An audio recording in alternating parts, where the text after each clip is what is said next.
Hi mga auntie, mga uncle. Gumala na na auntie nyo. Pumunta po pala kami ng nagtabon. Kasama ko ang mga relatives. At tanong niyo po ba, napunta kami dito sa kaduluduluan ng nagtabon kung saan kami lagi pumupunta.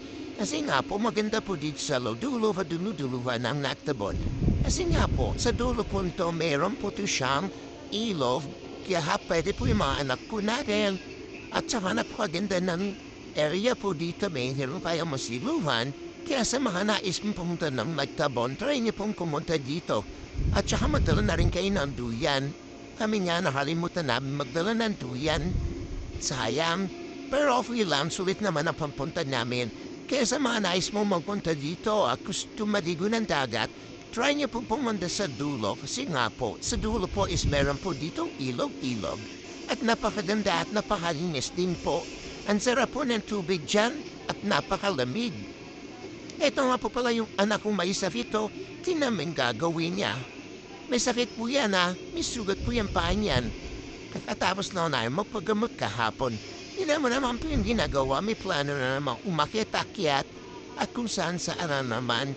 Kasi nga po hindi ko siya una pinayagan maligo ng ng ilog or ng dagat kasi nga po yung sugat niya bawal daw po yun siyang iligo. Pero tingnan niya naman po yung ginagawa niya, umakyat ng puno. Parang walang sakit. Tinawag ko pa nga po yan siya at tinanong, may sakit ka ba? Ang sagot niya naman, mayroon. Pero tingnan mo naman ginagawa niya, umakyat. At ito naman po yung tita niya, paselfie lang.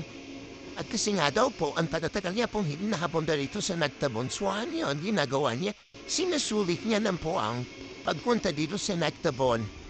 At ako naman po, busy-busyhan, ito ligpit-ligpit na mahal at namin para magmukhang malinis, lipit-lipit ang mga bags, mga pang auntie nyo. Eh, ito nga po pala si Vivi, ang kapatid po ng aking anak. Yan, habang kumakain po siya ng hotdog, ako naman po nagliligpit ng mga kalat namin. So in public na po ng anak ko, wala rin po ritong kinabahan. Kasi nga po wala pong sida dito sa Magtabon. So ang ginawa, useless. Sabit ko na lang muna yung bag. Tingnan mo naman yung anak ko, wala talagang plano magbaba. Eto na nga po pala yung naka-block. Si Kuya Nugnong, may trangkaso po nilalagnat pero sumama pa rin po sa amin. Kasi nga po gusto niya mapasama mga kuya niya at mga joints makaligo ng dagat. Pero kay mag-ina na maliligo naman po yan maya. Magkikita niyo. At isa po naman si Jojo, yan pa ang aking pinsan na Ariana. At si Kurt na naka-yellow at si Kuya Fen. At ito pa may at si tatay na naka-orange. Busy sila magluto na inihaw magluluto kasi kami na inihaw na isda. Inihaw na hotdog at inihaw na manok. Eto na nga, may chinicheck ako dito kung sakto na ba yung camera. Ayun, paselfie sila, wala pa po yan sila naliligo ng dagat. Kasi nga po, may plano pa pong kumain, nagsabi namin, pwede na pa silang magkain, pwede na pa silang maliko. Pero sabi nila, hindi na lang po nila at kahain dahil mga gutom na din. So, yung iba naligo na. Oh, tingnan nyo yung anak ko, may sugat yan Tamo, pilay-pilay yan, pilay-pilay. Pero tingnan mo, may gana pa, mahit, tumalon pa talaga. Parang walang sakit. Ay, kalokang bata. Simple kong malaman kung anong gagawin ko sa kanya. Pero hala, yan ang kinusto niya. Sige lang, wala tayong magagawa dyan. O, ito na may isa ahakyat din, may plano din umakyat. Ay, chin-chin mo na tong asawa po kasi nga.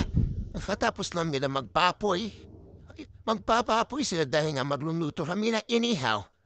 Itong anak ko, tamo basang-basa na. Ano naman yun? Auntie nyo, tayo. Ay, habang naghihintay ng pagkain, goods na mga person na pagod sa biyahe. Ano naman si tita niya, selfie, pak, ganon.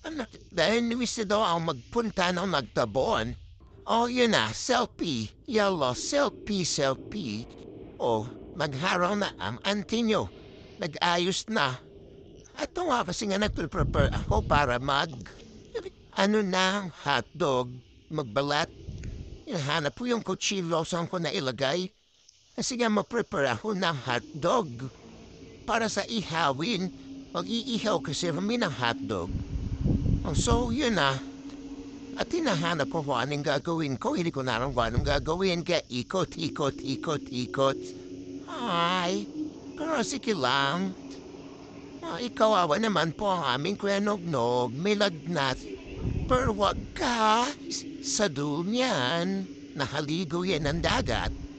At ang kuya Ken po namin na may sakit sa tuhod. Naawa naman ako kaya ginawa ko, pinayagan ko na lang na maligo. Kawawa naman yung mga pinsan niya. At kapatid niya na niligo ay siya hindi siya nakakaligo. Pero hindi siya pinaligo ng dagat. Naligo lang siya dito sa may ilog-ilog po dito. Kaya sa mga nais yung pumunta po dito, napakasulit pong pumunta dito.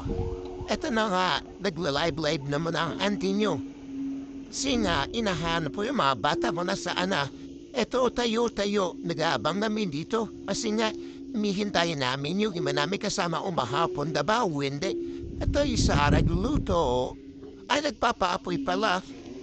Yung naman yung napapoy. O, picture. Bagong biyahe. Biyahe na. O, nakapag-selfie pang auntie mo, nagbibiyahe na. O, sorry kayo, nakatake picture. Tulogin, Joe. Selfie. Pak. O, isa pa. Isa pa. Pak. O yan, hanggang dito na lang. Hindi ko napapahabain ang intro ho. Kaya, selfie nyo muna auntie nyo. Selfie. Selfie. Bye. Thank you for panood. Paki-like and paki-share na din. Kung ayaw nyo share, okay lang. Like yun na lang. Like and heart. Heart. Thank you sa pag-watch. Di naman na ang video ko. Meron kong itong kasunod.